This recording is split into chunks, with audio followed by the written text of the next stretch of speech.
Good morning, Marina Crane here. August 16th, and I wish I could report there's no smoke in the air, but it's still here. I guess I gotta get used to stuff like this.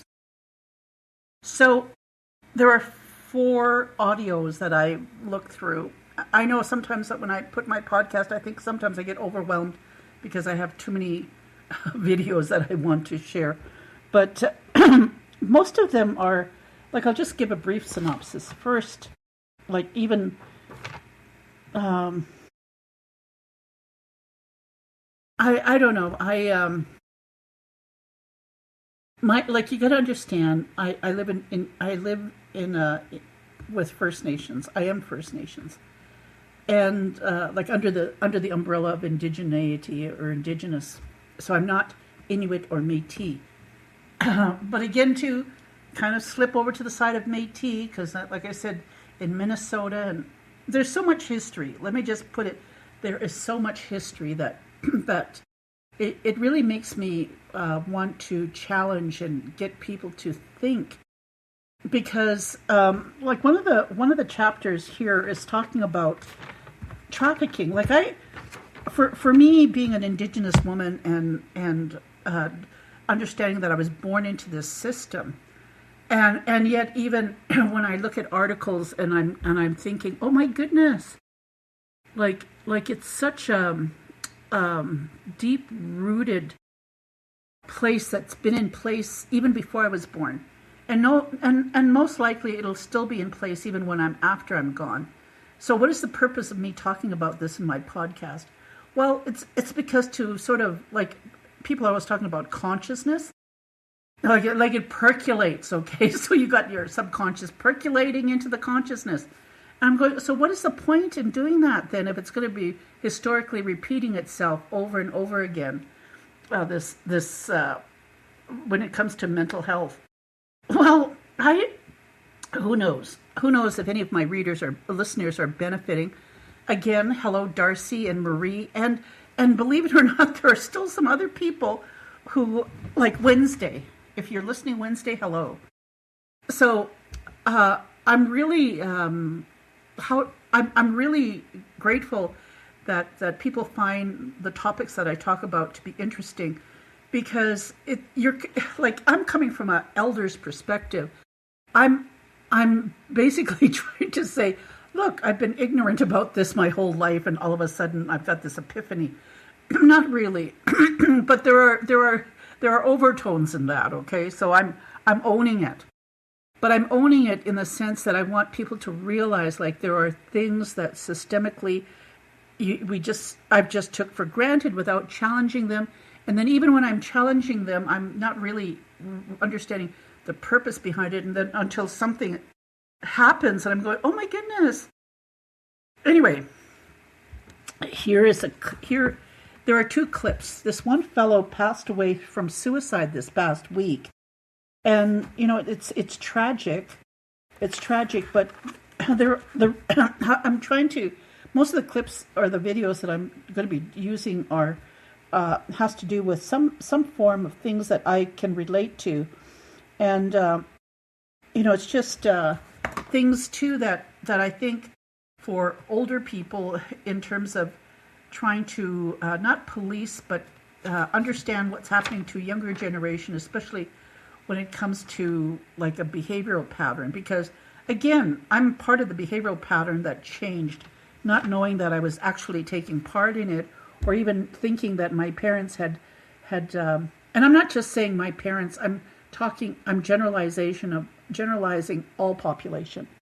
At the same time too, there's also the psychology of men and the way they've been socialized too, which has a deeper impact too in how women interact, or what we choose to engage with or not, and even then too, I'm really interested in the word coercive control, especially when it comes to as women, if we understand that.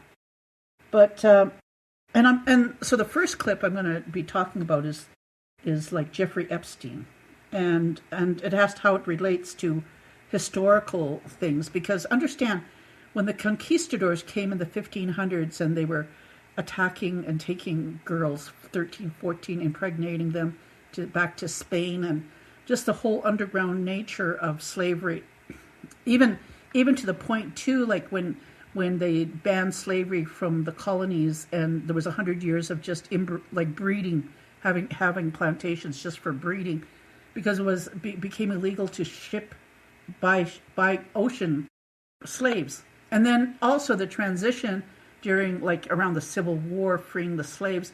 But even too, the mentality, and this is why, like, I really have to, I put this in place because the dominant society and how society sees me as a minority, but not just that too, but me as a minority and how I receive that information is critical, because at some point we have to self-reflect and go, wait a minute, stop, I'm not going to participate. And majority of times when white people work in my community, and not just that, when I've gone to school in elementary, junior high, high school, college, universities, and I've been around white people, I can sense it. I know it, and I'm sorry, but it's just the reality. There are so many people who just don't have the skill set to integrate or be with other cultures because, in their opinion, their dominant culture or their dominant society is what's perfect. Which, again, like, really makes you wonder, or it should. I mean, I question my own community too, so. Let's see, that's not the one that I was looking for. To a very old role. Enslaved black girls, little black girls, were openly sold as what traders called fancy girls. That was not some backroom slang.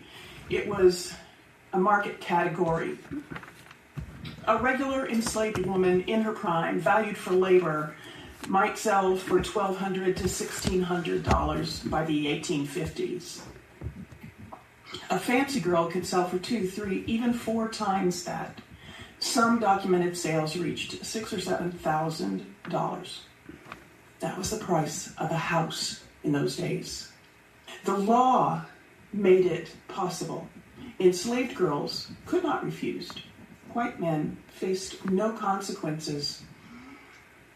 Courts enforced the contracts. Banks financed the purchases. The entire system treated sexual exploitation as a luxury good for wealthy men. That's how Epstein made his money too. After slavery ended, officially, the paperwork changed. The pattern did not. Ownership became arrangements. Coercion became opportunity. Silence became discretion. Fast forward to the late 20th century. Jeffrey Epstein did not create a network of powerful abusers. He just built additional infrastructure. He sourced vulnerable girls. He moved them. He insulated the men who wanted access to them. He functioned like a broker on an old market that never fully disappeared. Everyone knows just enough. No one important asks questions.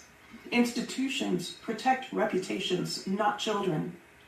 Epstein was a modern version of a system that has always existed wherever wealth, gender, age, and impunity collide. Anytime powerful men expect access without consequences, someone will always be there to build the supply chain. Epstein already had the interest. He already had access to rich men. He had a creepy charm about him that those rich men recognized. That it's just part of the system of America. It's American history. And it continues down that same dark path. And it's time for people to start talking about it.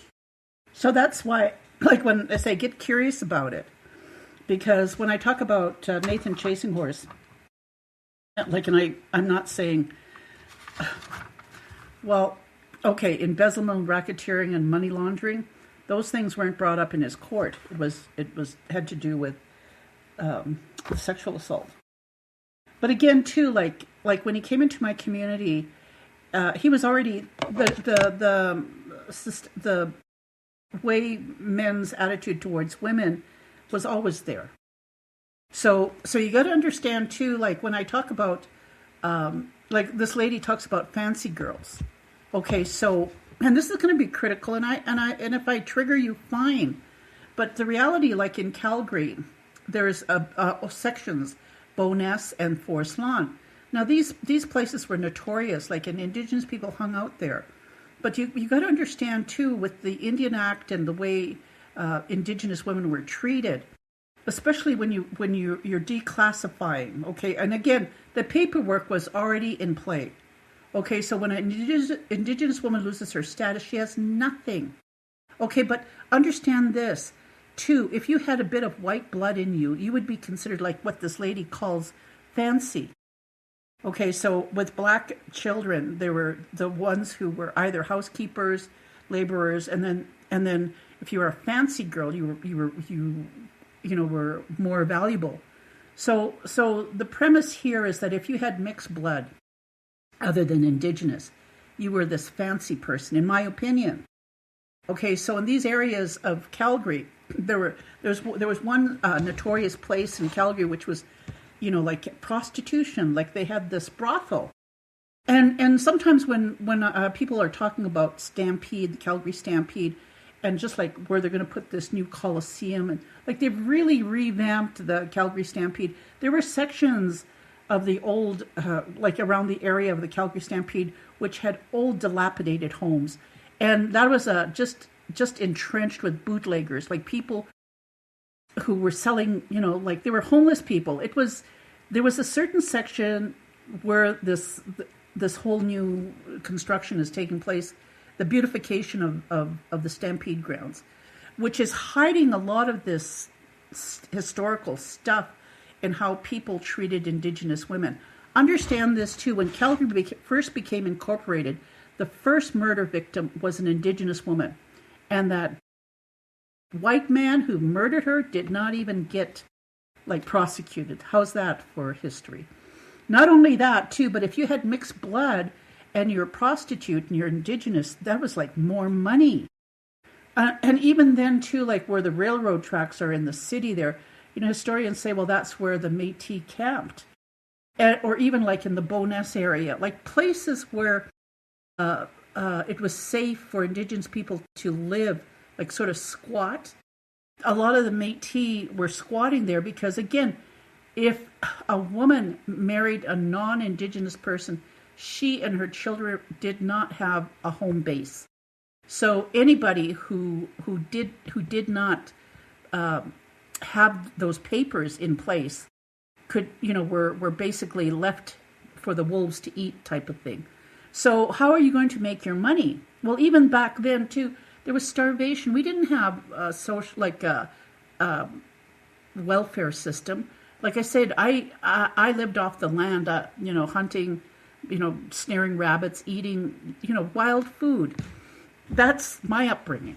Okay, and again, I really am really grateful and, what the hell? If I hadn't known, if I didn't understand the biology of it, maybe I would have felt ashamed, but I'm not, because it has meaning to it. It has meaning that we're hunter and gatherers rather than sheep, raising sheep and cattle, because that leads a whole different bloodline that comes into place genetically after thousands of years. Also understand too, in England for 100 years, and this is what I want to say to non-Indigenous people, when you have data centers or you have like the tar sands and all the water that it takes just to refine what we have in terms of being the third largest oil producer in the world, it comes at a price of water. Now in England for 100 years, they did not have drinking water. So what did they do? They drank beer. Okay, so again, if that's your water source, that's your liquid source, you're producing a lot of fetal alcohol syndrome children. And in much of art history, you'll see these painters who have, paint these people that have FAS features. Now, why is it important to talk about? Well, again, you go into the States, you go anywhere, especially in Las Vegas, there's alcohol everywhere. Now, poo-poo on people and think, okay, we've got all this to drink. At what cost? I leave it there because, you're adults and you have to determine whether or not this is good for you or not. But like historians say, people were smoking cigarettes not realizing the cost that it was having on the person's health, especially when it came to around the heart and the internal organs in terms of carcinogens. Well, it's the same thing that's happening with the consumption of alcohol. Even if you have 3 or 4 drinks a week, and for the rest of your life, come on. Okay, I know that's my bias, but I just wanted to, like when this lady talks about the paperwork was already in place. And so I was already born into the systemic system where if I'm an Indigenous woman, what does that mean? So in the late 1800s, again, when Lincoln was freeing the slaves, and this is what I'm trying to say to people, Indigenous people were unable to be slaves because of the diseases that were brought over from the Americas, because those ancestors grazed animals and all the diseases that were coming into being around animals and killing them and eating them. Whereas Indigenous people, like the Ashate-Shikoe, the 7 council fires of the Sioux Nation, we were hunters and gatherers, and we used our ceremonies handed down from white buffalo cattlemen thousands, 10,000 years ago.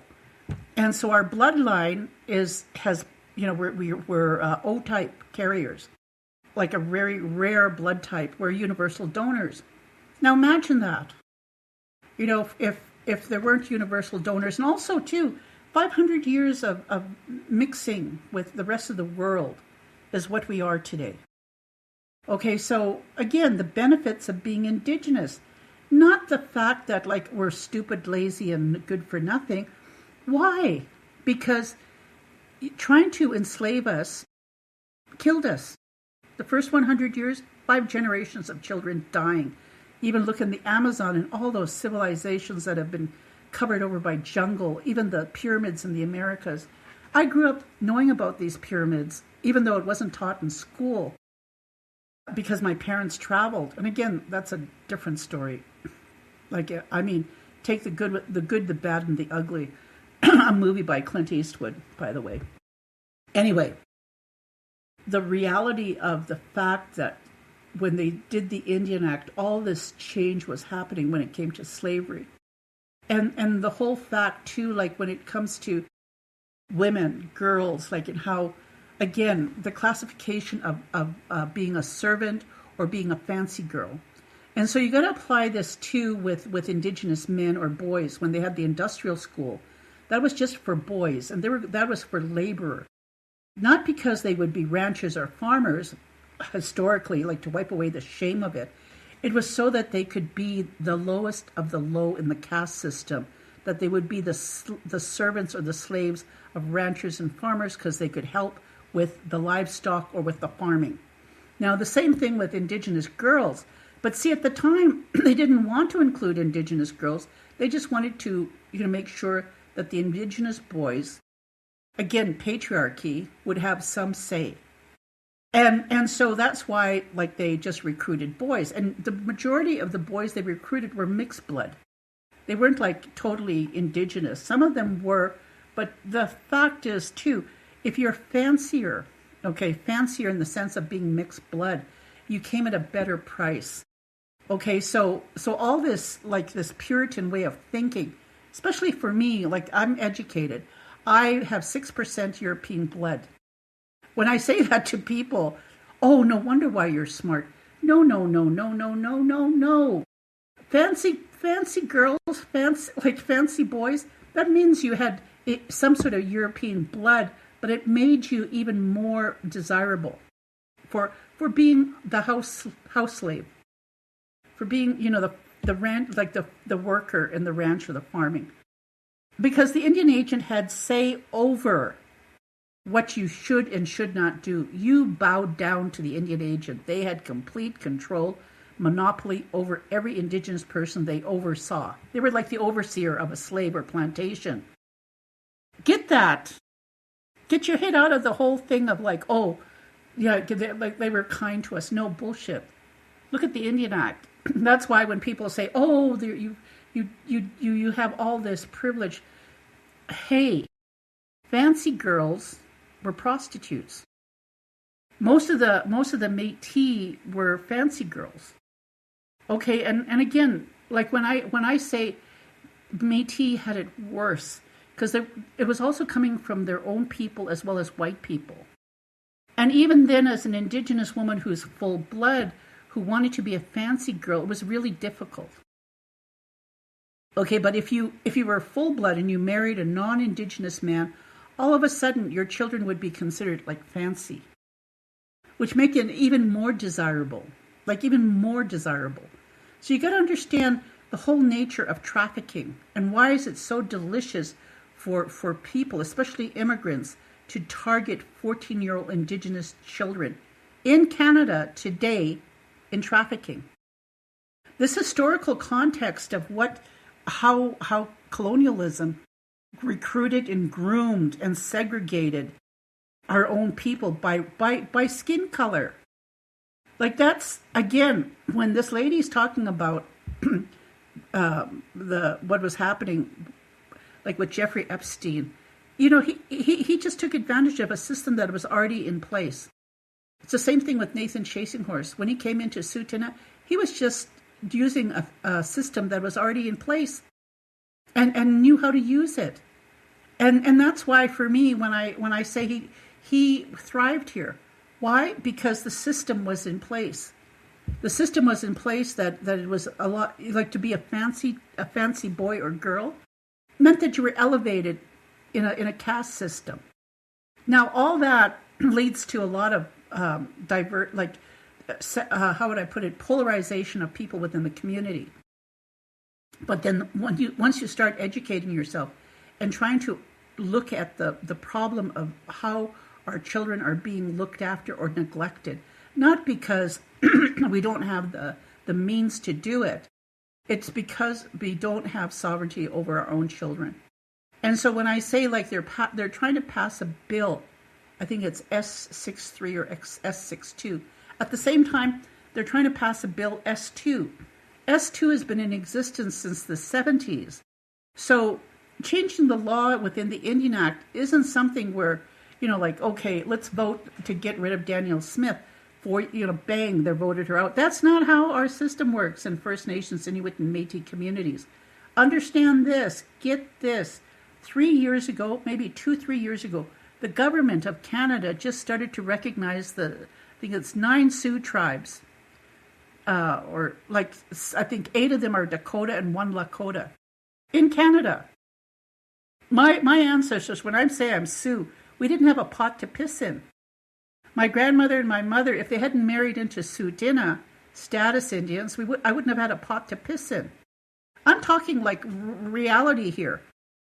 Again, just a couple of years ago, the Sioux people, the Métis and the Inuit were finally given status in Canada.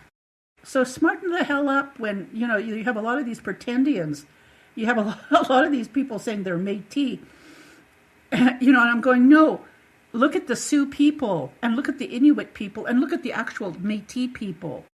Like the historical context of it's all papered. That's why people can't get it across their heads. I'm going, no, you got to understand human trafficking.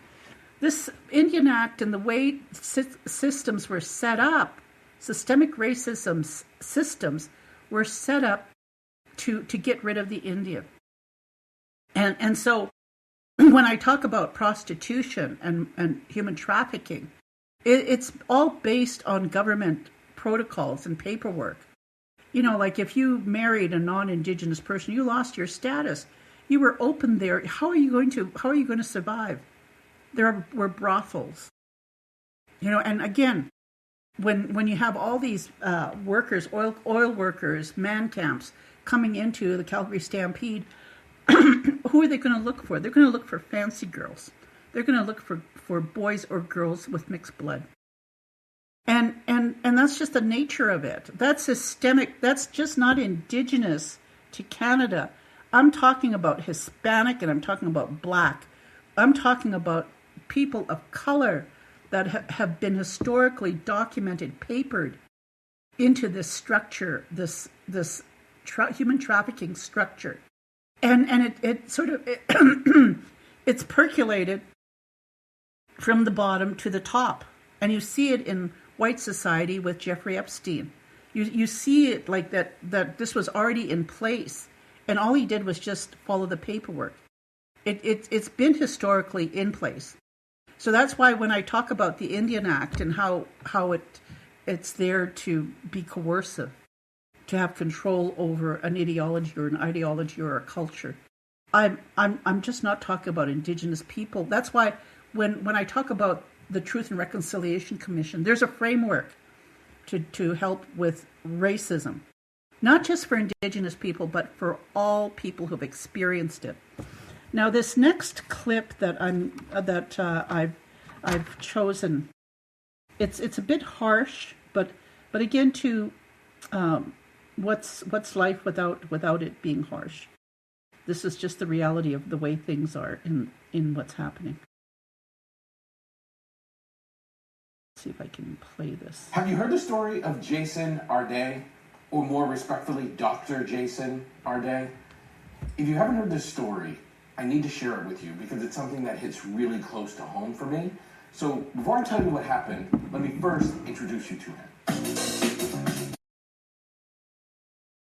My name is Jason Arday. I'm Professor of Sociology of Education at the University of Cambridge, and I'm very fortunate to be the author of Great and Unfortunate Things. I was diagnosed with autism at the age of 3. I learned to speak just before the age of 12, so I was 11, and I learned to read and write when I was 18 years of age. Those milestones became quite significant. 12 years after learning to read and write, I gained a PhD.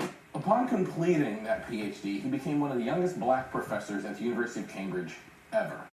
And then he fell under some controversy where he was alleged, there were allegations that he plagiarized his dissertation while completing his doctoral studies. Now, I don't know whether he did or he didn't, but what I do know is the coverage of this story screams of racism. And I want to talk about the mental health toll that happens when there's this kind of racism at play.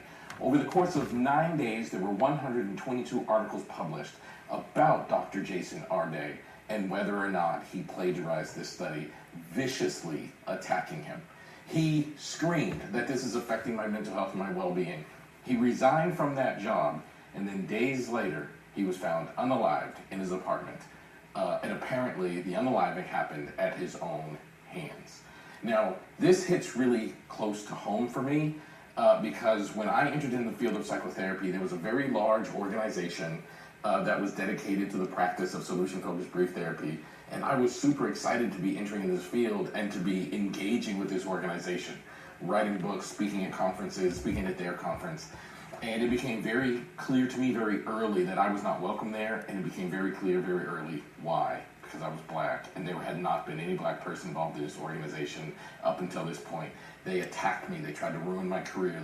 They said unbelievable falsehoods about me, and they said so publicly. This went on for many, many years.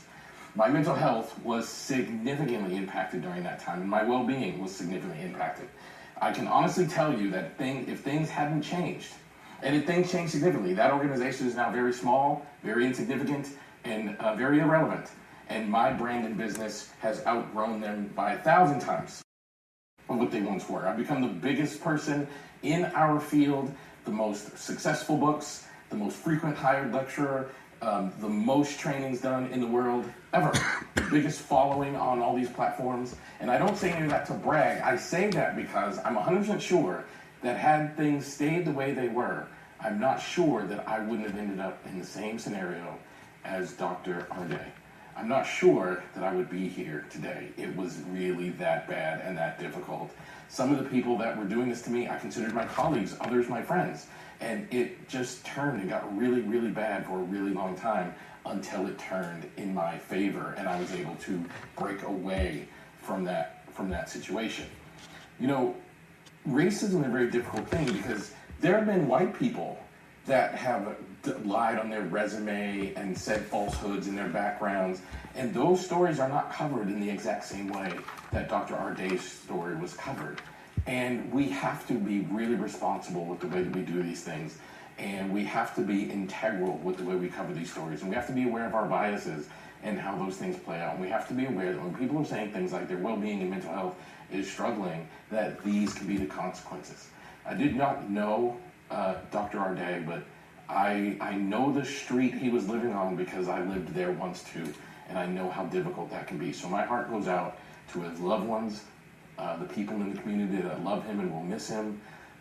My heart goes out to this whole situation because it's tragic and it's sad, but personally, I felt it when it happened because I remember when I was in a similar place dealing with being attacked, even publicly, by people just because I didn't look like them, and they were questioning my credentials, which are valid. They were questioning my education, which is valid. They were questioning my integrity, which is strong, but they were questioning all those things anyway just because I made them uncomfortable. They didn't want me there. And it was terrible. And when black people talk about racism, we're not just talking about like the act of like, this is bad, you shouldn't do it. There's a mental health toll that we pay for that situation. And that's why I hope this all goes away. I hope racism is something that we can one day cure. And I'll do my very best to do so. So my heart goes out to everybody involved in this situation. And stay tuned, and I'll keep updating you on. So his name is Elliot Connie. And the other video, too, I think her name is Kelly Season Snyder. Okay, so why am I bringing up this fellow, Arday? Well, because, like, in my family with autism, and my brother didn't speak until he was 5, a lot of misunderstanding with my nieces and nephews, or even with myself, because we carry this gene in us. And again, too, when we talk about like credentials and just the whole nature of having a toll on our mental health, because, you know, it's one thing to stick your neck out and to be provocative or to publish or to even say anything, like even within my podcast. A lot of times I think as much as people, like I said, if I were white, there'd be no criticism. But because I'm an Indigenous woman, yes, there's criticism. And I openly talk about I was talking with a young Black American lady this past week from Philadelphia. And I was saying to her, you know, growing up in Calgary, going to white schools my whole life, I said, it didn't really occur to me because, like, as children, you know, and how we understand consent and just authority figures and just whatever we're doing and how, if we're being complacent or compliant. You know, I mean, I fought. I was strong because I used to haul water, chop wood, and the other kids in the school, like, they just lived in the urban area. Like, they didn't have to work the land. And, you know, for me, they just thought I was this strong Indigenous woman, and rightfully so. But it was very hard. It was very difficult to be called like a squaw, monster, you know, whatever. But at the same time too, like I was talking, I told an example about this black fellow who got into a very prestigious military school because he could pass for white. But once they found out he had black blood in him, they put out a decree for people not to touch him or talk to him. So for 4 years to get his degree, that's how he was treated. Didn't talk to him. They said he failed 3 courses, and those courses had to, like, dancing, activities where you had to have a partner that you had to actually hold. Because people wouldn't talk to him or touch him, he failed those classes. But he passed. And I forget how, it was his father or somebody, or it was political. They needed pilots. And because he had gone to this military school to be a pilot, they had tried so many for 4 years to discredit this young man so that he would never be a pilot, a black pilot. Ends up they needed him. So what happens is they opened up, and I think thousands of black men applied, and they became the I think Tuscany. I'm sorry if I pronounce it wrong, but they were a black force to be dealt with as pilots. Like understanding the isolation and just to be untouchable. When I talk about the caste system. See, for me as a child growing up in Calgary, going to school during the day there and coming home, the significance was I'd come home. People would see me. I belonged to my community. When I went into the city, I was in a caste. You know, I was I didn't realize just how much racism there was until I went to high school.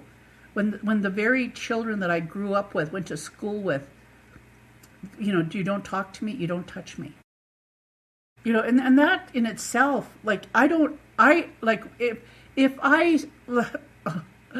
I've known, like throughout my life, I've kept in contact with a few people that I've been to high school with, that I went from childhood right now to the age that I am. And believe me, it's really difficult for them to see me because they, like, again, the accreditation and just people shunning me or somebody of color because they don't fit into that narrative, the criticism and the reality of like here's this young man killed himself. Over 122 criticisms of plagiarism and he warned people it was taking a toll on his mental health. Like, understand that.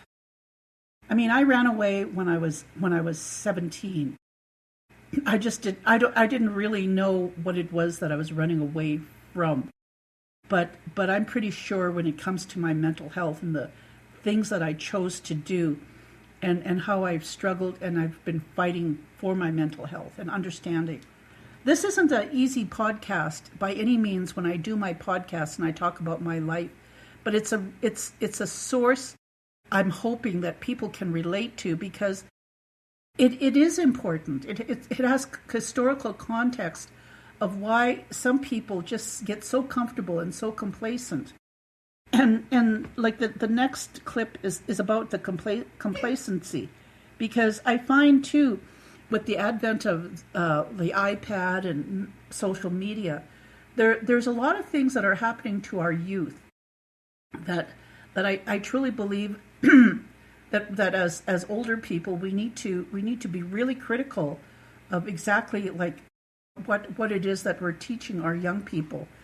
I'm saying, it's one thing for us to talk and say, oh, that's gaslighting, or that's misogyny, or that's lateral violence, or that's bullying. Okay, if you can say that, you can critique it, then you know that you've been consciously working on your mental health. But there are some people who just aren't even there. They're not. They're actively involved in an addiction. And well, anyway, listen to this case here. If it can at all play. With parental leave, productivity above everything else. Fortunately for capitalism, avoidant children has 3 features that make the system run smoother. First, avoidant children overregulate their emotions. They learn early that their feelings are too much, so they tuck away. Children's feelings, especially vulnerable ones like longing, love, and dependency, are nuanced through capitalism. They get in the way of parents' devotion to the company's bottom line. And second, avoidant children over-rely on themselves. They stop asking for help, they stop making demands, and that lets parents hold on to a very convenient fantasy that their children can thrive without being them present at home. Third, avoidant children tend to become good workers as adults. Research consistently shows that avoidant adults overinvest in work as a substitute for intimacy. They spend less time with family and more time at work. A person who does not depend on people is a good asset for the company. Even on social media, right? One of the most popular parenting topics right now is emotional regulation in children. And I think it tells us something, that we have developed a huge appetite as a society for regulating children's emotions, but very little appetite for why those emotions are needed regulated in the first place. And the child who is easy to manage is not always the child who is thriving and living the life to the fullest. And who benefits most from the confusion is the system, not the family or the child. That's good enough for now, and I will see you in my later videos. Okay, and that's good enough psychology is his handle. And so that's why capitalism loves avoidant attachment.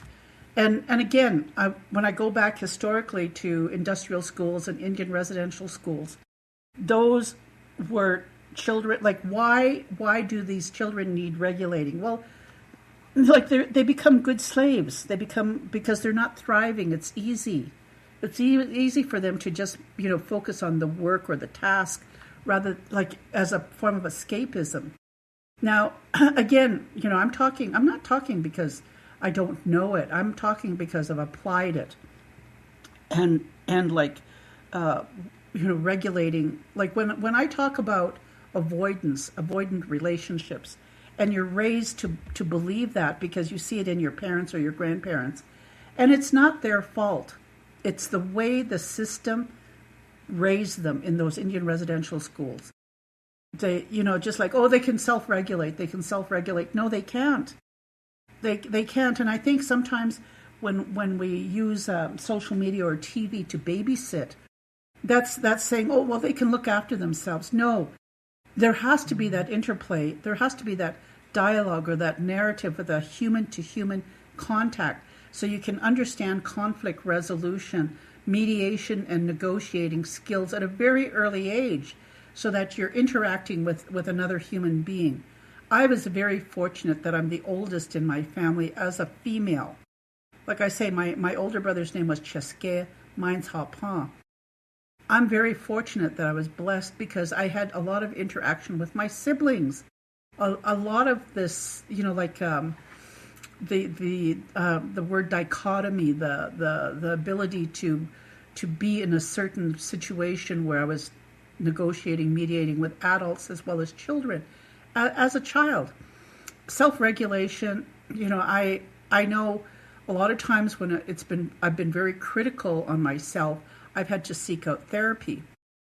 And rightfully so too, because again, when you have people that are judging you, that are casting aspersions of doubt of your potential or your accreditation, I know I'm gifted. Okay, I've had, when people look at my artwork, they like my late brother used to say, the instructor did it for you.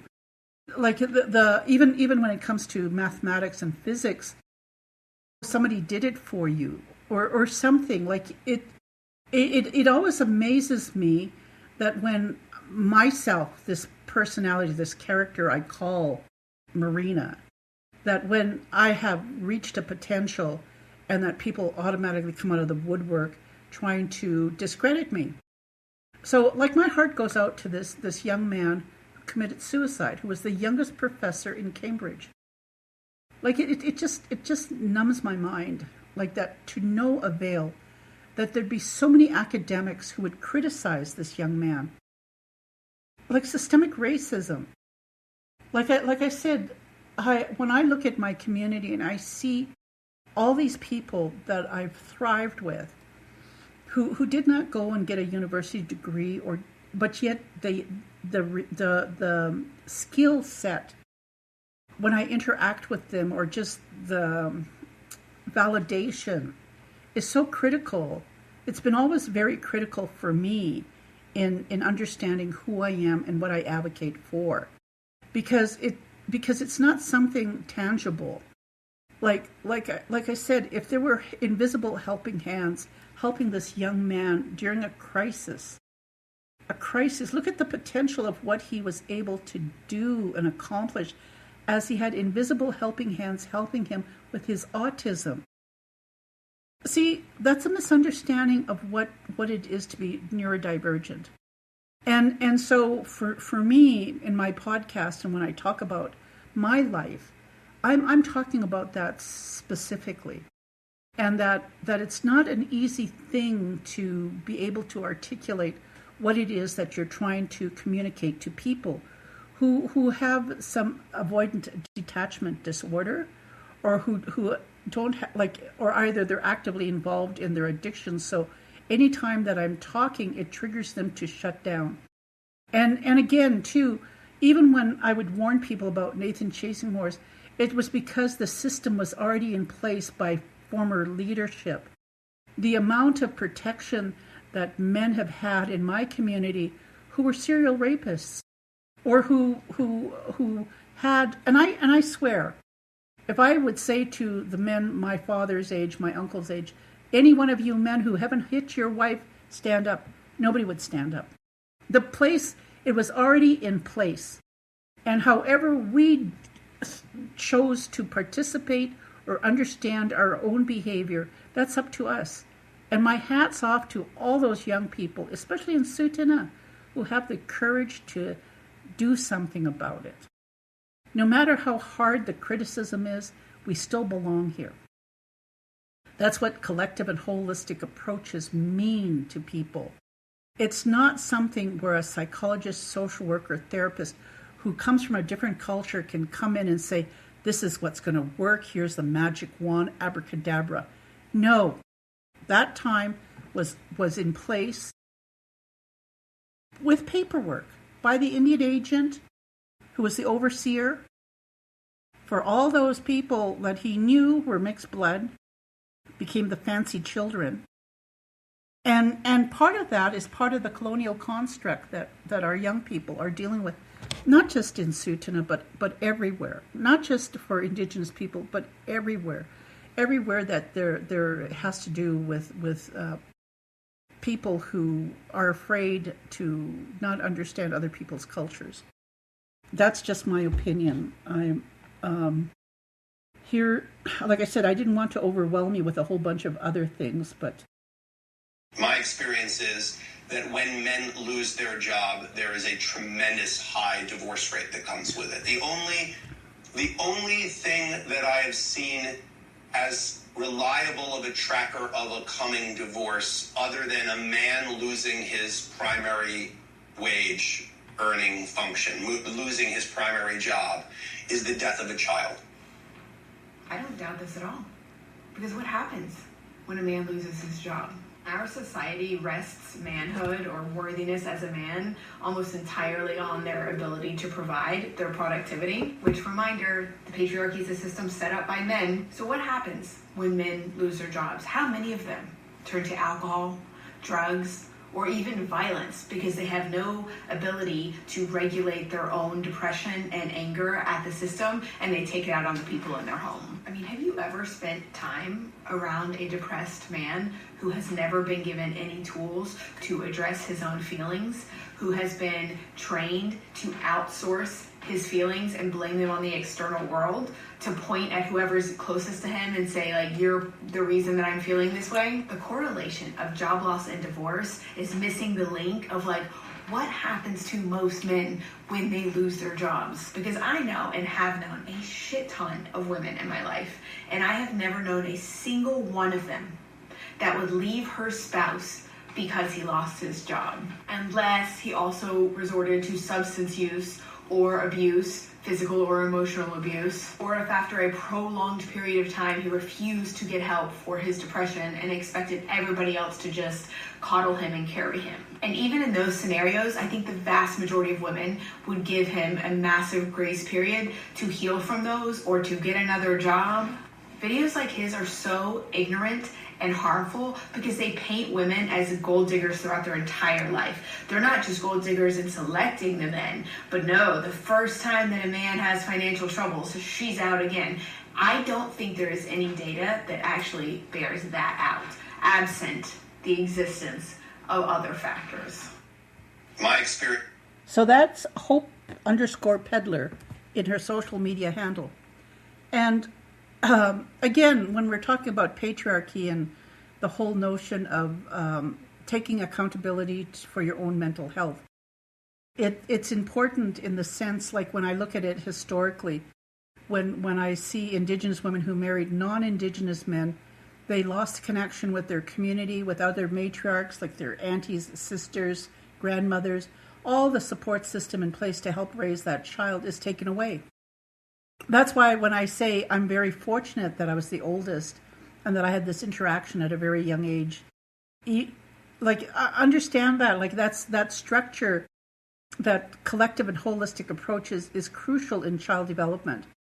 But when you're considered individual, not belonging to like a tribe, and you're sort of out there by yourself because you've lost your job, and again, who are they blaming? They're going to be like I said. She says, how many women have left their relationships unless it became very violent, and the man didn't seek help. It's part of the whole system of blaming somebody, but yet at the same time too, when you have no say if you're competing for the same job and you're a minority. My late father in the military, when he'd come home, I used to help him spit polish his shoes for parade, and he used to wear a kilt in the Highlanders, and he'd come home and he'd talk to my mom, and he'd tell my mom how hard it was to be in the military. And he'd say to my mom, he says, I'm having it tough. He says, but you should hear how those white men treat black men. And that's why, like, when I talk about the Tuscany Air Force and this young man who wanted to be a pilot, and the whole fact, 4 years of people, white people, not wanting to touch him, not wanting to talk to him. Now, when I talk about the same mentality for me in the Calgary school system, it's not as extreme as what this young black man went through, nor is it as extreme as what my father witnessed with black military people coming to the Calgary barracks in Calgary here. Just the whole notion too. Like, I have a high school friend. She was the only black person in high school. She has retired in Antigua. Just the whole notion of blackness. Like when I was in Utah, I think it was the first time I've ever been around black men, like, consistently. And I always tell people, I really like the boundaries that black men have in place. Say, for example, we used to go night clubbing, and so, like, these there was a group of black men that my associate, she wasn't a roommate, she was a Northern Cheyenne woman. I'd go with her because she knew she was dating, having a partner that was black, and so of course, when I'd be there with them, and it got to the point where I thought, okay, we dance. I'd go up and ask, you want to dance with me? And the guy says, you know me, I know you, you know what I want, and I know you won't give it to me, so no, I'm not going to dance with you. So just straight to the point, I want to have sex. I know you're not going to give me sex, so no, I'm not going to dance with you. Straight, sweet, and to the point. I'd sooner have that than somebody beating around the bush, trying to flirt, and like, in other words, excuse me, I've had really, really, in terms of flirtation, I've had experience with men. Either you're going to be that straightforward with me, or you're not, and going to be sort of a complacent and sort of piss around a bit. And I'm going, no, I'd sooner have somebody be just straightforward with me. Because, even though I wanted to dance, if it came at a price of my being sexual with the individual, no, I couldn't pay that price. And so, that's the whole nature of the beast of intimacy, this dance of intimacy and what it means. And I think at the same time, too, there's got to be some sort of conflict resolution with the consciousness and the conscious and the unconscious self. So, as memory percolates to the top when you're interacting with somebody that you find desirable, it's important that the unconscious, that fantasy is there. But when it's percolating to the top, you have a choice. And it's that choice that empowers you. And the thing is, when it's percolated to the top and there's only a structure of fear base, a structure of like where you want to avoid avoidant behavior, because that when it's percolating to the top, it's been institutionalized as fear, because how dare you show your emotions? How dare you let somebody know that you're interested in them, because that fear of rejection is so overwhelming, and yet at the same time too, that trust or that intimacy is so vital to just being healthy, both physically, mentally, and spiritually. So I'm not saying, to just go out and be sexually active. I'm saying there is protocols in place that you yourself have developed. I'm not saying I know the answers, by all means, no. But I do want to really people to understand this as an Indigenous woman. When I've talked with therapists, mental health workers, either as acquaintances or not, this like as the way things goes, it's so hard for people to just respect my boundaries. Like, instead of grifting me or thinking that it's better to criticize me than to validate my lived experience. A lot of times, I think it's easier for like that fellow said. He's the mental health that it takes a toll on people who have to face systemic racism. And my late mother used to say, "Oh, Marina, you're so mean, you're so cruel." No, I've had to take care of myself. I've had to do battles with white kids, with white professors, with white mental health workers, with people who've been, in the system, and that's all they know is white society, and like the fact that they've sort of put their toe in the water just to test if the water is warm enough for them to immerse themselves in it. No, I'm sorry, but that was never given to me growing up, and even if it was very how would I put it? I was tricked into it, and of course, because I've had that experience, I'm not going to fully be able to trust people, and again, I'm not saying my solution is the best solution. I'm just saying sometimes when complacency becomes an easier place to live than to be challenged and to have your mental health attacked, it's important to seek out help and to have some validation with this. Now, I don't know if I've totally used all my time in the points that I wanted to get across. And it's time for people to start talking about it.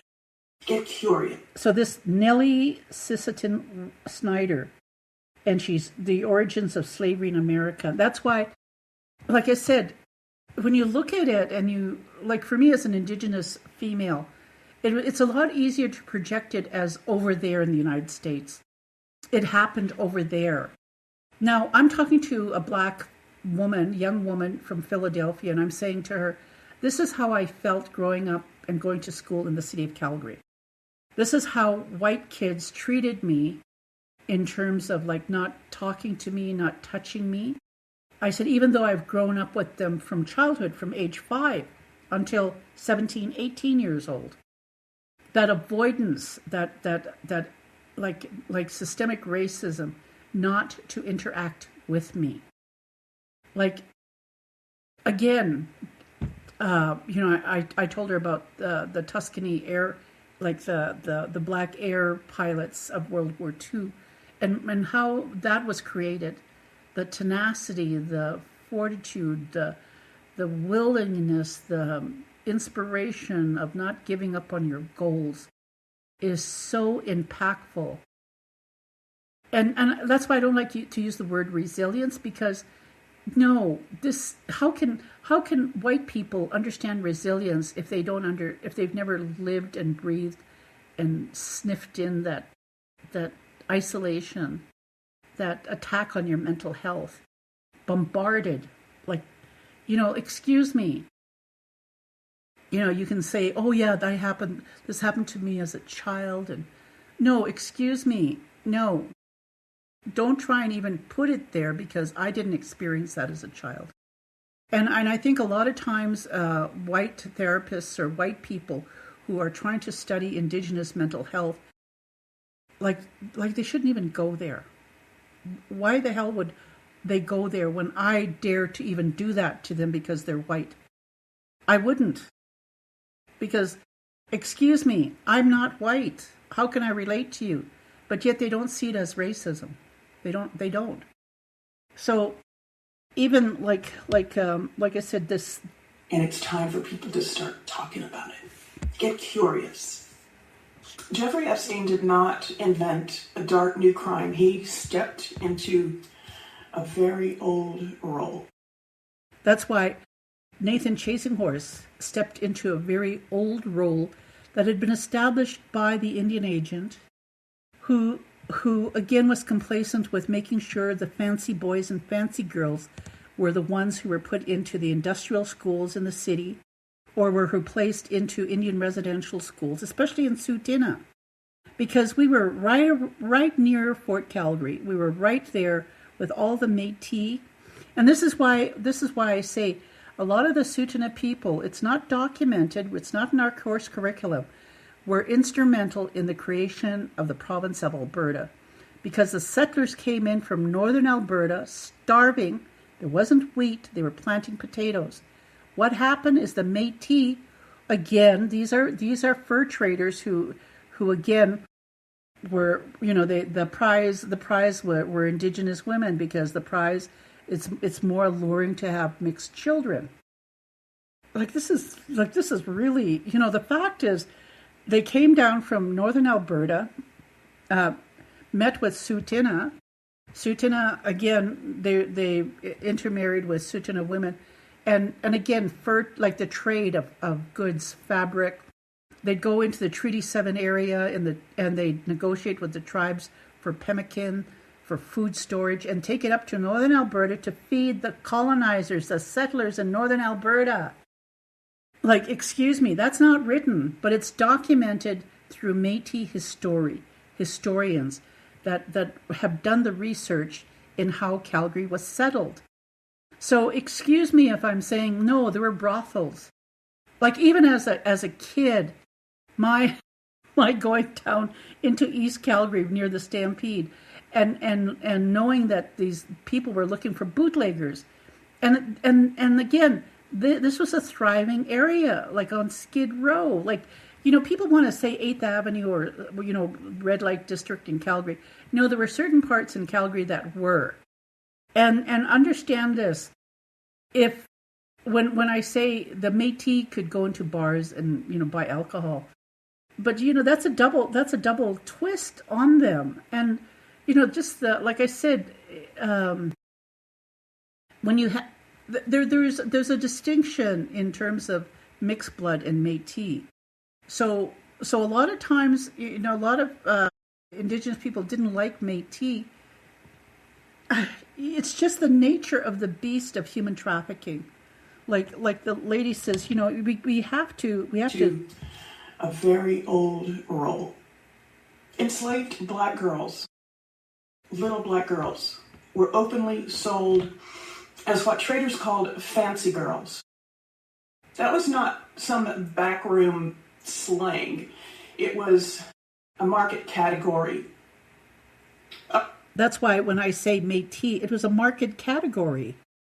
We had mixed blood status, okay, but there was a category, and that's why when I hear so many people talk about being Métis and pretending, and I'm going, Do you know, like, that's it, like, for Indigenous perspective, that's an enslaved woman. That's the nature of it. Regular enslaved woman in her prime, valued for labor, might sell for $1,200 to $1,600 by the 1850s. A fancy girl could sell for 2, 3, even 4 times that. Some documented sales reached $6,000 or $7,000. That was the price of a house in those days. Now you have to understand too, okay, this is terrible.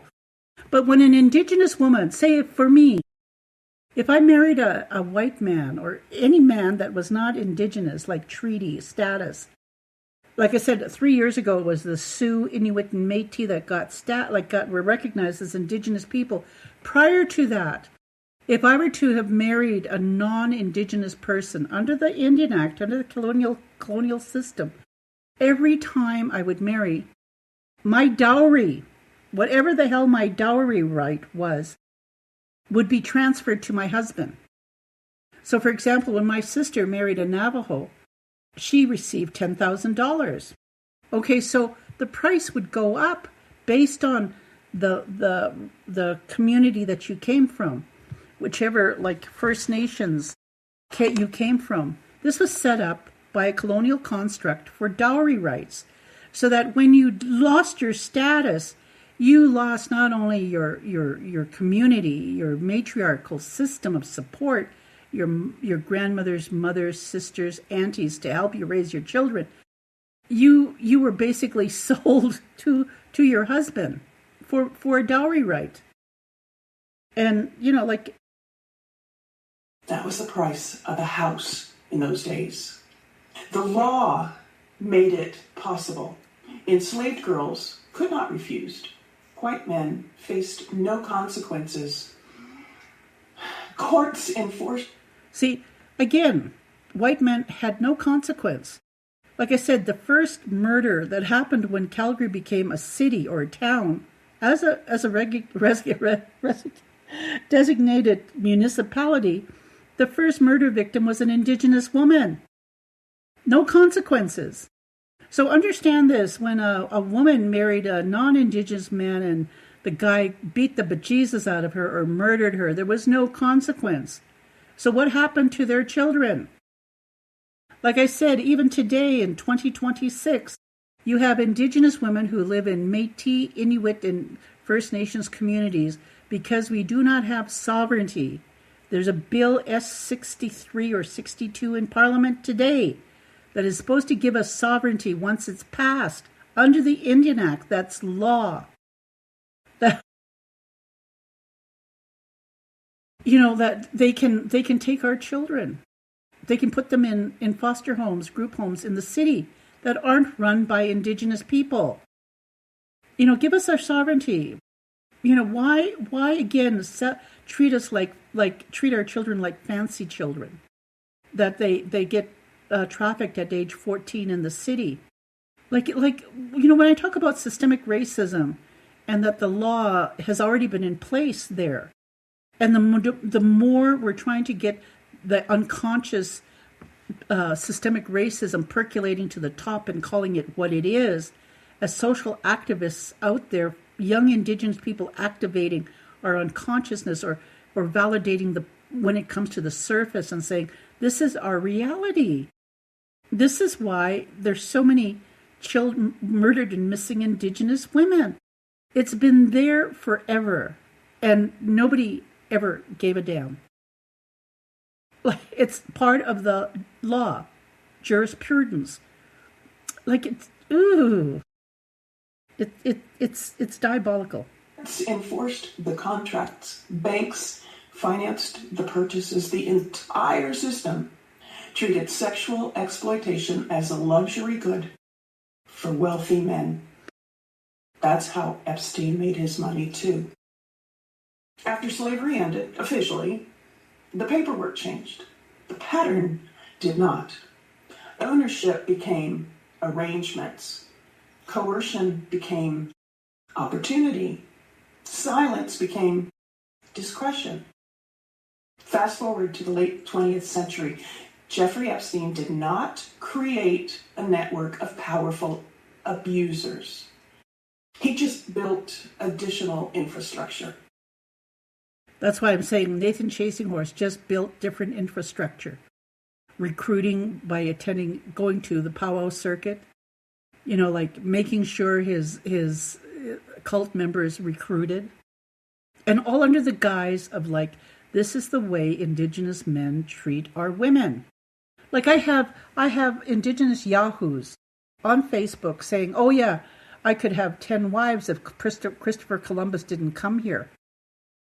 Like that's part of the narrative that Nathan Chasinghorse used when he came in, appealing to the sexism of our Indigenous boys, our young men, not understanding that these are colonial mindsets that were set down in the guise of slavery. Call it what it is. When you have white people looking at us as if we're savages, stupid, ignorant, good for nothing, drunks, assholes, where is that mentality coming from? Because they didn't have the wherewithal to know that we were hunters, gatherers. Like I said, 10, 20,000 years of ritual and ceremony. And I'm only using this because I'm a Sioux of the Oshati having a rare blood type as type O blood. Because of how we lived. Does that make us savages? No, that makes us vulnerable to the diseases of the Europeans. In the blood. The scrutiny or the uncanniness of not understanding. We were isolated for over 20, 30,000 years. Our biology, even though we are of the same human race, our biology is so different, and because of that, not only giving over 60-70% of our agriculture to the rest of the world, it's also in our genetics. And it's also in how we see ourselves as human beings. So, when you have people who are neurodivergent and just the complexity of our mental health, it's important to really, we have to be kind to ourselves. We have to understand the whole nature of what's going on. Infrastructure. He sourced vulnerable girls. He moved them. He insulated the men who wanted access to them. He functioned like a broker on an old market that never fully disappeared. Everyone knows just enough. No one important asks questions. Institutions protect reputations, not children. That's why, even for the former chief and council, the reputations. And that's why, when I talk about my own experience growing up in lateral violence and misogyny, when I was sexually assaulted at age 19, and just the repercussions of the serial rapists who were brothers or aunties or not aunties, uncles or brothers or cousins of leadership, that those leaders made it comfortable for these reputations, not children. Epstein was a modern version of a system that has always existed. See, and that's the gender and immunity collide. Just the making sure people kept quiet. So the system was already in place not to, shake the leaves to get the fruit to fall on the ground. It's be quiet, keep the status quo. If you shake the tree, then you're going to have the police involved. And oh my goodness, you're going to break up families. And isn't it bad enough that the men are losing their jobs and they're divorcing their wives and families are breaking up? No, again, that's part of the colonial construct, because it seems okay, especially when you're selling and you're giving away a dowry right for the female to marry a non-Indigenous person with no support. They're okay. They've got a white man that's looking after them. No, they don't. If you apply it in your home and your home community and you're going, how are we looking after our children? How are we looking after our most vulnerable?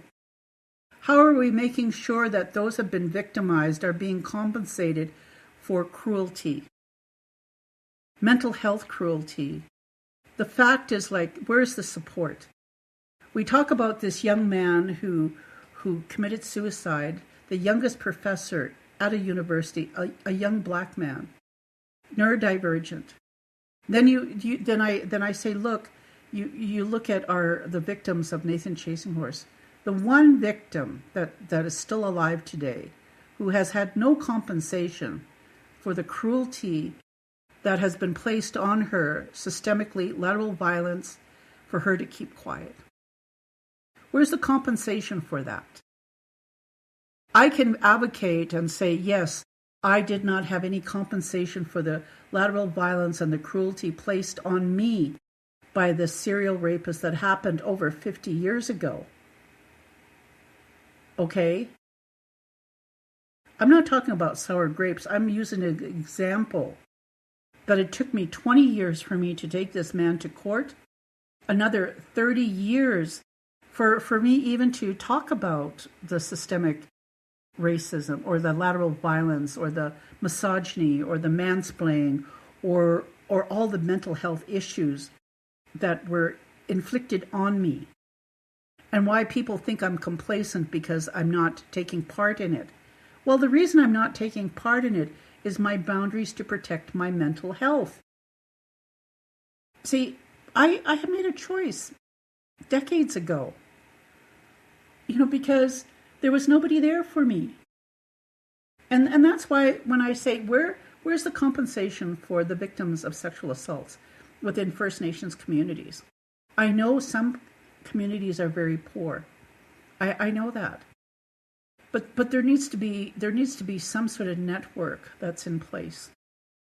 Because as sure as you have cults, you have followers in those cults who are drinking the Kool-Aid, who are doing a lot of damage to the very victims of those people who chose not to follow the cult. And for those people who chose not to follow the cult, where's the compensation? Where is the compensation and the validation for the courage of that young woman? She was 14 years old when he picked her up from the school. The following week, she turned 15. And just the horrific history, the psychological breakdown history of Nathan Chasing Horse, like that in itself is very critical. Like, it's disgusting. Like the reality, like by the time he came here when he was 30, the amount of,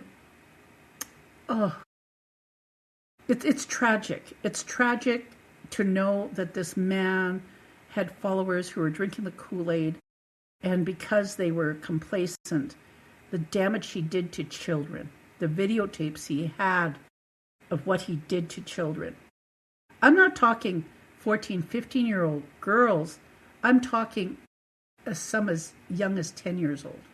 That's my opinion. If you want to discuss it and you think it's vulgar, yes, it is. It is. He's put away for life. But imagine, and I'm not just saying this from Indigenous perspective because of historical context of human trafficking and the structure that was already in place before I was even born. The critical point is we're not being silenced. There is a psychological entity that emerges from a cocoon. Now, again, who's responsible? By the time somebody is my age who's been practicing and exploiting kids and children and whoever the hell they want, because of, again, they're following the mandate of patriarchy, and they've gotten themselves in trouble with the law, and everybody's just looking at them like, oh, not him, going, no, he was a cult leader. Understand things that have been happening. When I talk about ritual abuse, and this is what this lady, and most of the context, historical context, when I'm talking about just the nature of things that were already in place. A system that has always existed Wherever wealth, gender, age, and impunity collide, anytime powerful men expect access without consequences, someone will always be there to build the supply chain. Epstein already had the interest. He already had access to rich men. He had a creepy charm about him that those rich men recognized. But it's just part of the system of America. It's American history. And it continues down that same dark path. And it's time for people to start talking about it. Get cute. So, again, that's what my podcast is about. Sometimes I was thinking of changing the title of the podcast, but no, that's the historical context of it. And you know, it's just the way things are. Have you heard the story of Jason Arday, or more respectfully, Dr. Jason Arday? Okay, so look that up. Look him up. He just committed suicide last week. Have you heard the story of Jason? Yeah. Now, let's see if I've got this one. Even this avoidance, capitalism loves it. So again, you know, when people say, oh, you know, geez, they should, you know, this Indian residential school denialism, and, you know, this was taught behavior. This is taught behavior. And to unteach it and to take a look at it. I hope this podcast has given you some insight. But the majority of times when I do talk about things, it's important to understand. Sometimes these historical things that have happened to us in our life, we don't really totally get it until we take a look at it and how it applies to, like, our own brothers, our own fathers, our own uncles, and the importance of you know, why is it important to really take a look at what happens when, like, say, somebody loses their job, or when someone is forced to be complacent and obey somebody because you could lose your job and your livelihood to look after your own family. So, again, I know it triggers people that this is the way I see things, but it's the truth. You know, a lot of times, this whole notion of white being more intelligent, or white being the most sophisticated, or white being the greatest, it's staggering to think that people do think this way. And again, too, the notion that because horrible things happen to you as a white child, that you can relate to people of color, when the whole notion of, like I said, the reality that, you know, people don't want to talk to me. Like this one lady said, I knew there were Indians in my little town. She says, but, you know, I didn't know, like, they'd disappear. Like she said, I didn't know they were going to Indian residential schools. Again, too, this whole notion of, like, not talking or not touching, not being in the same space as minorities. That does not say that you have empathy. That just means that you've had a privileged life and you don't understand the isolation, the whole notion of what is normalized, especially if your parents or grandparents have been raised to have avoidant attachment disorders or personality disorders, all these mental health issues that neglect feeds into, only because of the abuse that took place. And the very fact, too, like, why say anything when these so-called white people who were clergymen, just white people working in these industrial schools or these Indian residential schools, got away with murder, sexual assault, just cruelty, out bold misogyny, systemic racism, and nobody ever faced justice. So yes, of course I'm going to talk about it. Of course I'm going to say something. Of course I'm going to, say, these things have been in place. It's just, it comes at market value since, for the past 500 years. with the conquistadors, with black slave trade, with the Indian Act. So what are we going to do about it? What are we going to do about it? How are we going to debrief or say, okay, this is a dark path we don't need to continue taking. The whole thing too is that when we have people who are our own people who've accomplished so much greatness, and then here we are, they're not only fighting systemic racism of people criticizing white people criticizing them. Where's the support from us as Indigenous people to be there when they need our support? I think that's the critical thing here for me, is to look at the common man, the common human being. I was talking to my cousin this morning, and she says, the criticism she's getting from her chief is like, she says, the criticism of my staff. So the majority of my staff are from the community, so they have a vested interest because it's their community. And the paperwork of say following the guidelines of under the Indian Act, or the accountability for tripart agreements based on the Indian Trust Fund. Like I said, the paperwork is so entrenched, and yet at the same time, the new chief is trying to operate as a municipality, when in fact it's not a municipality. It is a structure based on people who've actually lived there, who have a culture, who have a vested interest in their communities. So I like I said, I don't know what it is in some ways to have overcome horrific obstacles. I have had my own obstacles, yes.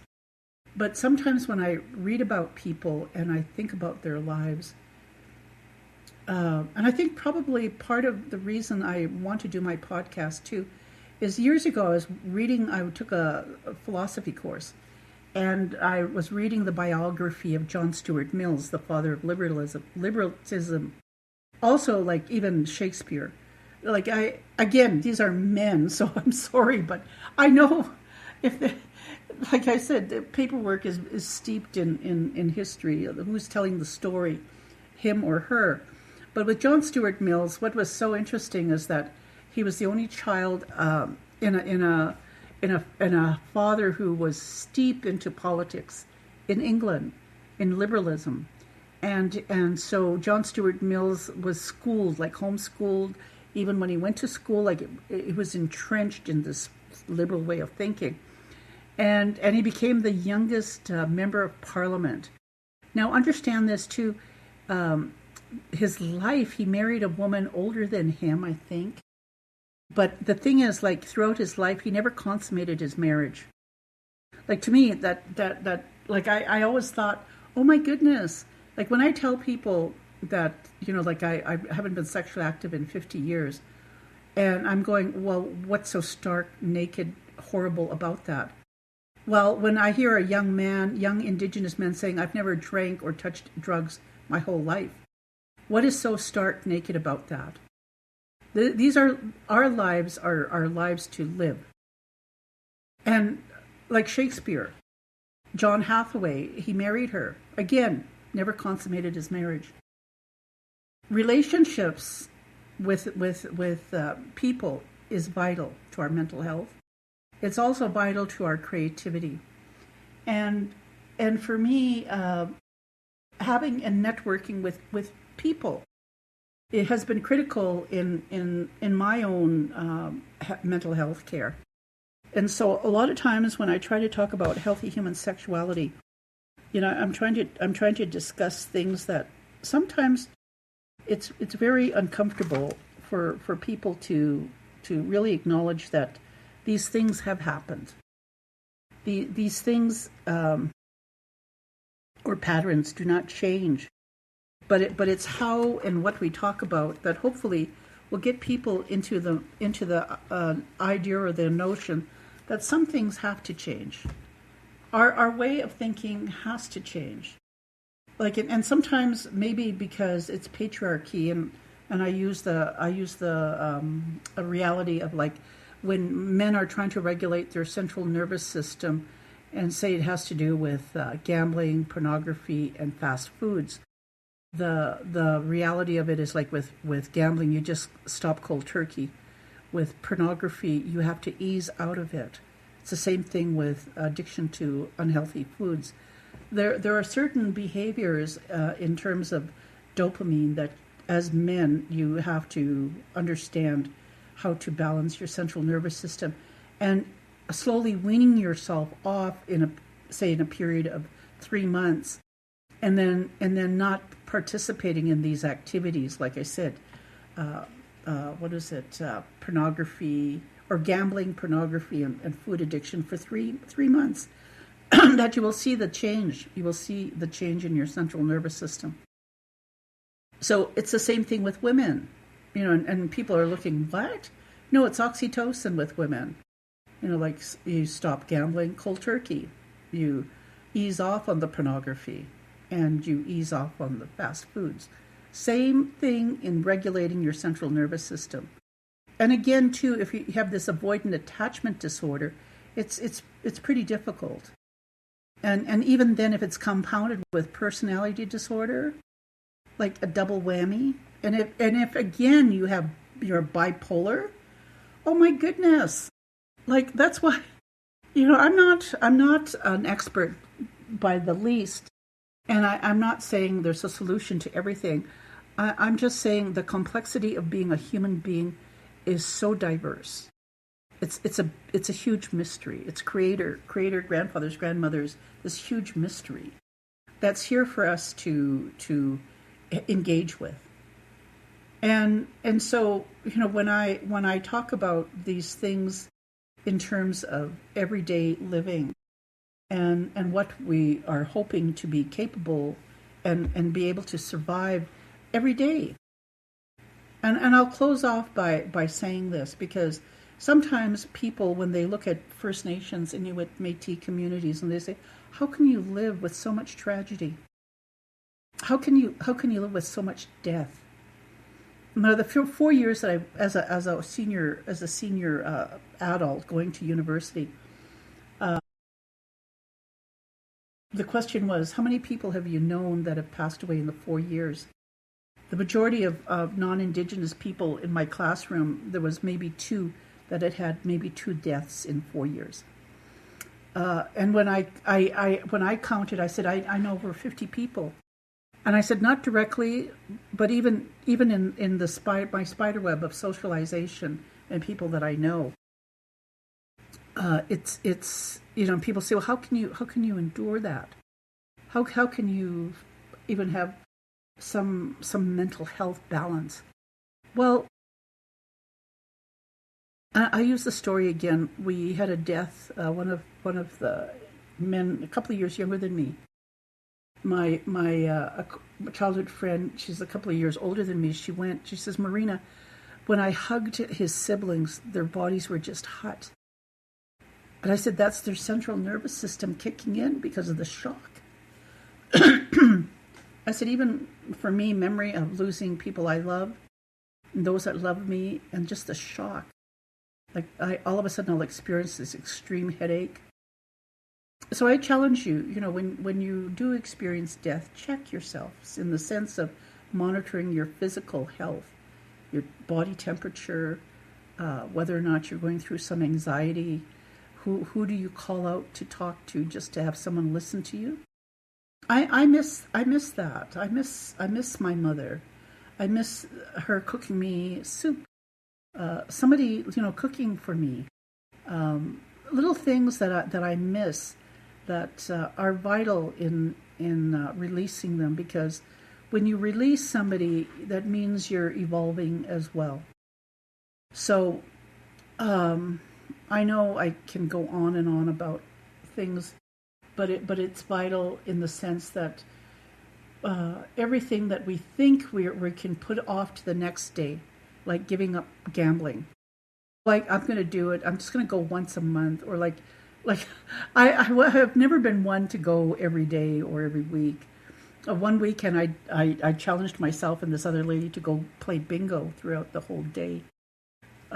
Like it's the reality. It's the reality of going, okay. See, some people say, well, Marina, how could you go without being sexually active for 50 years? It was just a point where I just said, that's it.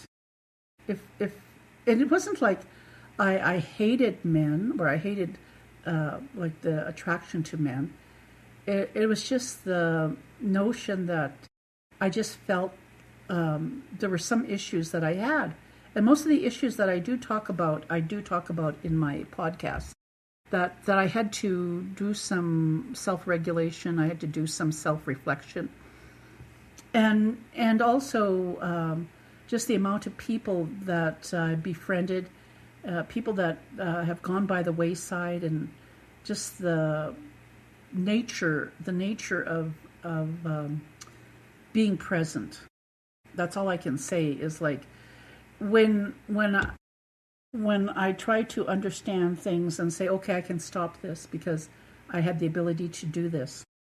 And unless you actually have the courage to stop something and reflect back decades later and saying, how did I do that?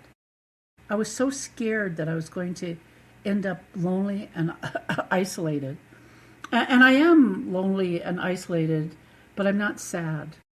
And I think that was the whole nature of why I promote this, is because as women, our biology is so different than men. And I think it's critical too for women to understand that about the psychology of men. And again, we've studied that more so than men studying women. But I do think it's very critical and very crucial as a matriarch. And because of that, the system that's in place right now isn't conducive to the mental health of men. And I think it's not up to women to say, wake the hell up. I think it's up to women for us to say, we can do this without men. And that's the scary part for men to understand. I know it's very hard, too, when I'm talking with a man and he starts flirting and I'm going, that doesn't work. And the man says, well, it sounds better when I say it. And I'm going, of course. That's what you're comfortable with. That's what women find attractive. If you need your ego to be, stroked every once in a while, tease and be flirtatious and, do what you need to do as a man. But, for me as a woman, it's important for men to make sure that they have boundaries. Sometimes I don't really know that I'm stepping over boundaries until a man tells me, "Oh, I have a wife," or "I'm in a relationship," because I'm sharing too much.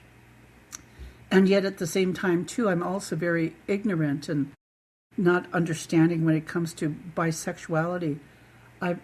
Like I've said, I've been in cases where, women have thought I was attractive. And most of the times, too, when this has happened, is because I needed a place to stay. And it wasn't because I was homeless. It was just the nature of the workshop or conference I was attending.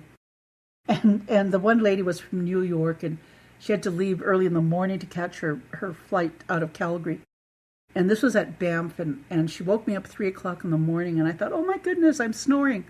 Because, see, in that same time period, I had stayed with a lady who, she was Indigenous, and because she had an extra bunk bed. The next morning, she had to do a radio interview, and so when she came back from her interview, she was upset. And I thought, why are you, I wondered why she was upset. She's, you kept me awake all night snoring. Okay, didn't realize. Okay, no, she found me attractive. The fact that there was no intimacy, physical intimacy that night, was what she was angry about. That same week, because I couldn't stay at her place anymore, I stayed with this other dorm where the lady had to fly out of Calgary at 3. So she woke me up at 3 o'clock in the morning, and I said, "Oh, I'm sorry. Am I snoring?" She said, "Oh, no, it's okay."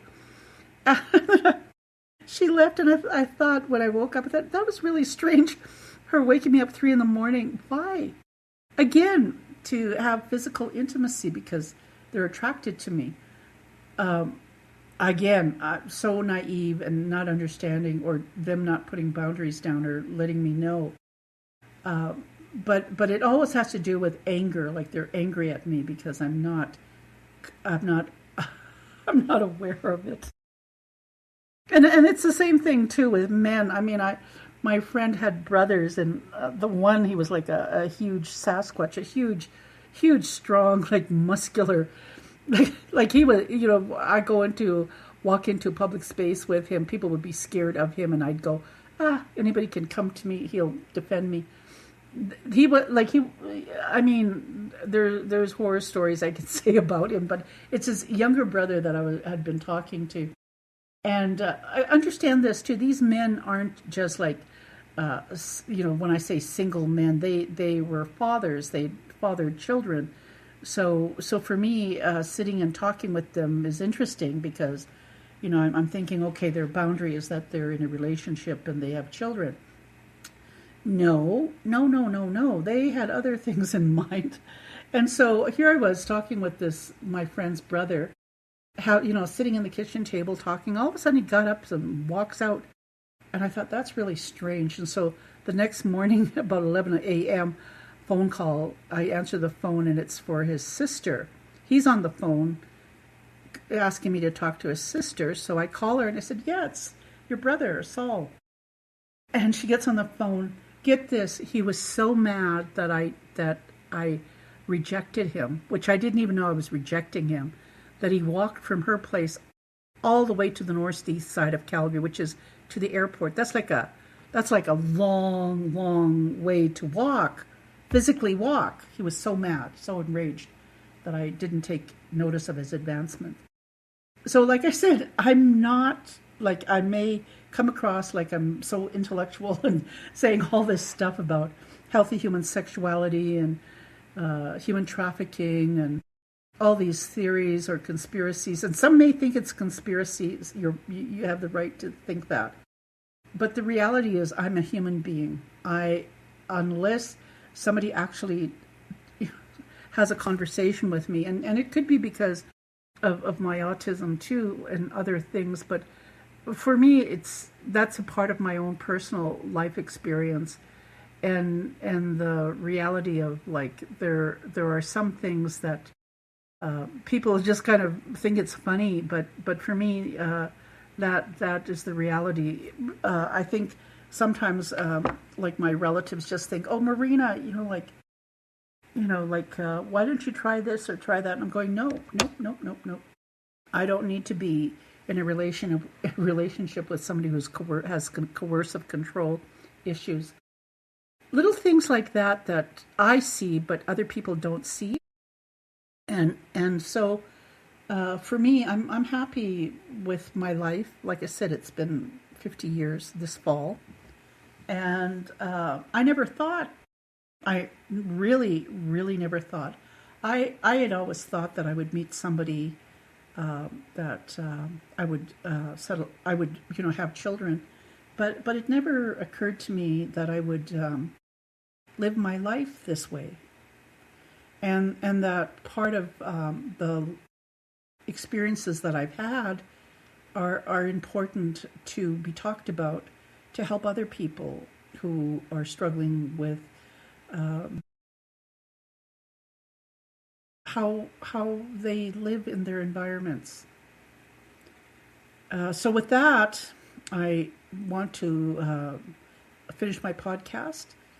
And for the young man who killed himself, Aldred, like my prayers go to him. Arday. It's 41 years old.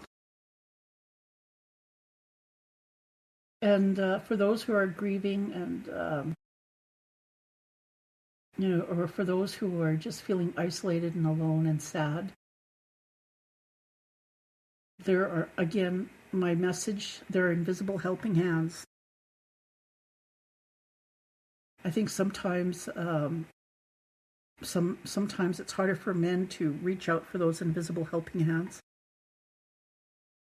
And in a sense, it hits home because, I do have feelings, and a lot of times when I think about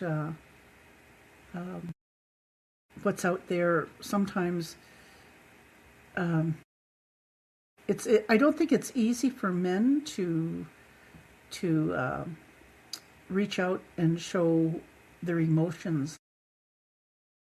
And I think more so, I think it's easier for them to disclose to other women, but there is a critical point where you need to disclose to others as well. That's what makes life interesting. Meeting men and women who are helping each other.